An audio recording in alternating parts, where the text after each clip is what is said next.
स्वागत है आपका के सिको ज्ञान गंगा में। और आज का हमारा टॉपिक है सेंट्रल प्रॉब्लम ऑफ इकोनॉमी कि अर्थव्यवस्था की केंद्रीय समस्याएं क्या हैं। अर्थव्यवस्था की केंद्रीय समस्याएं करने से पहले हम ये समझेंगे कि अर्थव्यवस्था होती क्या है, इकोनॉमी होती क्या है। नाउ इकोनॉमी क्या होती है? अर्थव्यवस्था से हमारा अभिप्राय उस समूची व्यवस्था से होता है, संगठन से होता है या प्रणाली से होता है जिसके अंतर्गत एक देश के जो जनसमूह या जो नागरिक हैं वो अपनी आजीविका कमाते हैं। अब हम देखते हैं कि प्रत्येक देश में व्यक्ति कोई ना कोई काम जरूर करता है, चाहे वो पहाड़ों से खनन का काम कर रहा हो, नदियों से मछली पकड़ने का काम कर रहा हो, कृषि का कार्य कर रहा हो या फिर अन्य कोई काम कर रहा हो। लेकिन जैसा भी वो कार्य करता है उसमें कहीं ना कहीं अर्थव्यवस्था के प्रत्येक भाग का यूज करता है।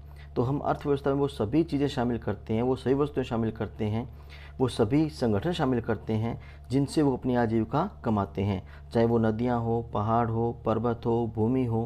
प्रत्येक क्षेत्र से नागरिक जो है अपनी आय को प्राप्त करता है, इसलिए इन सब को मिलाकर ही अर्थव्यवस्था बनती है। इसलिए हम सिंपली कहते हैं कि अर्थव्यवस्था क्या है? उन सभी इंस्टीट्यूशन का समूह जिनसे देश के लोग अपनी आजीविका को कमाते हैं।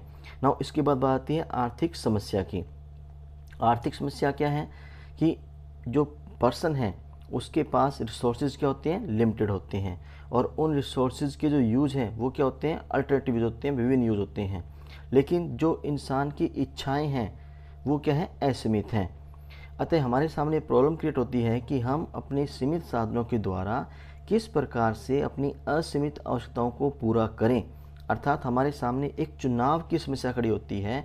इस चुनाव की समस्या को ही आर्थिक समस्या कहा गया है। जैसे अगर मान लो हमारे पास अलादीन का चिराग होता या पारसमणि होती तो हमारे पास कोई समस्या क्रिएट नहीं होती, क्योंकि हम उनसे हमारी इच्छाएं पूरी कर लेते। हमारे पास साधन क्या होते? असीमित होते। लेकिन हमारे पास साधन क्या है? सीमित मात्रा में है। इसलिए हमारे सामने चुनाव की समस्या खड़ी होती है और इस चुनाव की समस्या को आर्थिक समस्या कहा गया है। हम इसको एग्जाम्पल के थ्रू भी क्लियर कर सकते हैं। मान लीजिए हमारे पास 500 रुपीज़ हैं। इस 500 रुपीज़ की, इस 500 रुपये के हमारे पास अलग प्रयोग हैं। हम इस 500 रुपये से घड़ी ले सकते हैं, PVR में जाके मूवी देख सकते हैं, एक शर्ट परचेज कर सकते हैं, बुक ले सकते हैं, पिज़्ज़ा और कॉफ़ी ले सकते हैं और पेट्रोल भी खरीद सकते हैं। हमारे सामने जो डिफरेंट यूजेस हैं वो बहुत ज़्यादा हैं। लेकिन इन डिफरेंट यूजेस को, इन डिफरेंट प्रयोग को पूरा करने के लिए हमारे पास जो साधन है 500 रुपये, वो क्या है? सीमित मात्रा में है। तो हमारे सामने ये प्रॉब्लम क्रिएट हो गई, ये समस्या खड़ी हो गई कि हम इनमें से पहला कौन सा प्रयोग पूरा करें, हमारा पहले कौन सा यूज करें। तो जो हमारी ये प्रॉब्लम है इसी को हमने क्या नाम दिया है? आर्थिक समस्या का नाम दिया है।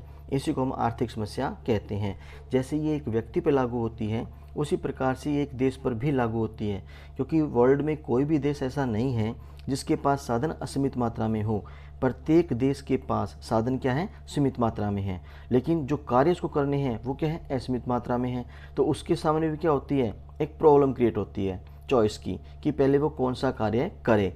ये जो चॉइस, ये चुनाव की समस्या जो है, इसी को ही आर्थिक समस्या कहा गया है। इसी को हम central problems of an economy कहते हैं। Thank you.